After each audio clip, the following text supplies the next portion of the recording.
അസ്സലാമു അലൈക്കും വറഹ്മത്തുള്ളാഹി വബറകാതുഹു. ഇന്ന് 20 മെയ് മാസം ഇശാ നമസ്കാരമൊക്കെ കഴിഞ്ഞു. അൽഹംദുലില്ലാഹ് നല്ലൊരു പൂർണ്ണ ചന്ദ്രനായിട്ടില്ല, എന്നാലും നല്ലൊരു നിലാവിൻ്റെ വെട്ടമൊക്കെ കാണാം പരിശുദ്ധമായ ഹറമിൻ്റെ മുന്നിൽ. നല്ല ഹജ്ജാജിമാരൊക്കെ ഇങ്ങനെ ഇറങ്ങി മക്കയിൽ ഇങ്ങനെ ഫില്ലാവുന്നു. എന്തായാലും സന്തോഷവും സമാധാനമൊക്കെ നിറഞ്ഞ ഒരു ജീവിതം നിങ്ങളിലൊക്കെ ഉണ്ടാവട്ടെ. കാരണം നമ്മൾ ഹജ്ജിൻ്റെ ദിനരാത്രങ്ങളിൽ കൂടിയാണ് കടന്നു പോകുന്നത്. പരിശുദ്ധമായ ഹറമിൽ തിരക്ക്, നമസ്കാരം ഇശാ കഴിഞ്ഞിട്ടുള്ള തിരക്കാണ് കേട്ടോ. എന്നാലും ഒരുപാട് അനുഗ്രഹങ്ങൾ നിങ്ങളിലൊക്കെ ഉണ്ടാവട്ടെ. അതുപോലെ ഒരുപാട് പേര് പ്രാർത്ഥിക്കാനൊക്കെ പറയാറുണ്ട്, എല്ലാവർക്കും വേണ്ടി ദുആ ചെയ്യാറുണ്ട്.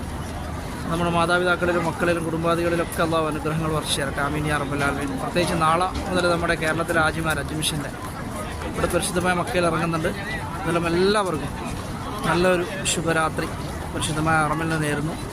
അസ്സലാമു അലൈക്കും വറഹ്മത്തുള്ളാഹി.